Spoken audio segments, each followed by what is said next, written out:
BJP নেতার দোকান এবং বাড়িতে হামলা চালানোর অভিযোগে উত্তপ্ত বাঁকুড়ার ওন্দা। বিজেপি নেতার ওষুধের দোকানে লুটপাট এবং ভাঙচুরের পাশাপাশি তার বাড়িতে পেট্রোল ঢেলে আগুন জ্বালিয়ে দেওয়ার অভিযোগ উঠেছে। ঘটনাটি ঘটেছে বুধবার গভীর রাতে বাঁকুড়ার ওন্দা বিধানসভা এলাকার অন্তর্গত নন্দনপুর গ্রামে।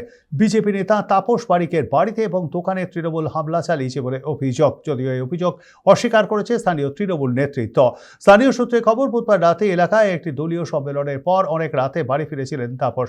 অভিযোগ, বিজেপি নেতা বাড়িতে ঢুকতেই তার বাড়ি সংলগ্ন ওষুধের দোকানে ভাঙচুর চালানো হয়। পরে তার বাড়িতেও চড়া হয় দুষ্কৃতীরা। বাইরে থেকে দরজায় শিকল লাগিয়ে পেট্রোল ঢেলে আগুন লাগিয়ে দেওয়া হয়। দাউ দাউ করে জ্বলে ওঠে বাড়ি। গ্রামবাসীদের সাহায্যে কোনো রকমে প্রাণে বাঁচেন পরিবারের সদস্যরা। ঘটনাকে কেন্দ্র করে এলাকায় ব্যাপক চাঞ্চল্য ছড়িয়েছে। তাপস বাড়িকে উপরে পানখাতি হামলার প্রতিবাদে আজকে এই পুলিশ ক্যাম্প ঘেরাও চলবে।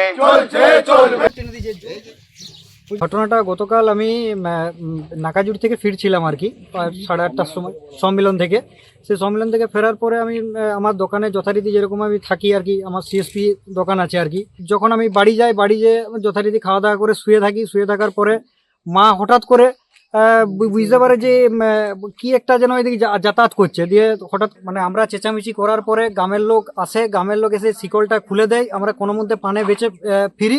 পার্টি করলে সারা মেরে দেবো এরকম হুমকি দেয়। তারপরে আমরা ওখান থেকে ফিরে চলে আসি। গোটা বাড়ি তখন আমার সারা জ্বলে গেছে। গ্রামবাসীর সহযোগিতায় আমি মোটামুটি আমার পরিবার আজকে বেঁচে ফিরেছি। অভিযোগটা কাদের দিকে? অভিযোগটা তৃণমূলের দুষ্কৃতি করেছে। এটা কেন? কারণ আমি বিজেপি করি, তার জন্য ভাঙচুর করে লুটপাট করেছে। এমনকি আমার ক্যাশ 1,10,000 টাকা ছিল, সেটা পর্যন্ত নিয়ে ওরা পালিয়ে গেছে ওখান থেকে। আপনার কি দোকানেও হামলা হয়েছে? হ্যাঁ, দোকানে আমার হামলা হয়েছে। দোকানে প্রথমে আমার হামলা হয়েছে, তারপর আমার বাড়িতে হামলা হয়েছে। আমাকে টার্গেট করেছিল আমাকে মেরে ফেলার। গতকাল রামসাগরে একটা মিটিং হওয়ার পরে উনি বাড়ি এসেছেন।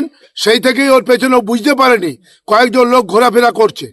এই নাকাজুড়ি অঞ্চলে যেভাবে জুয়ার ঠেক, মদের ঠেক এবং সরকারি গাছ কেটে নিয়ে যাচ্ছে, সেই দিকে কোনো পুলিশ প্রশাসনের নজর নেই।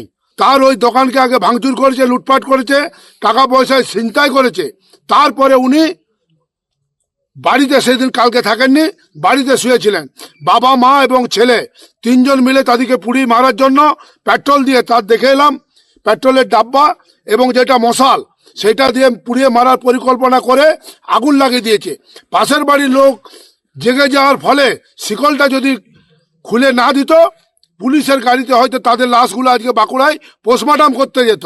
যে অবিলম্বে দুষ্কৃতিকারীদিকে, যেহেতু সিসি ক্যামেরা রয়েছে এবং সাধারণ গ্রামের লোক আগুনে আসার আগেই তৃণমূলের কয়েকজন নেতা ওই রাত্রি 2:30-3টার সময় ভোরবেলায় ওইখানে কি করছিল তারা খবর নিতে গেছে।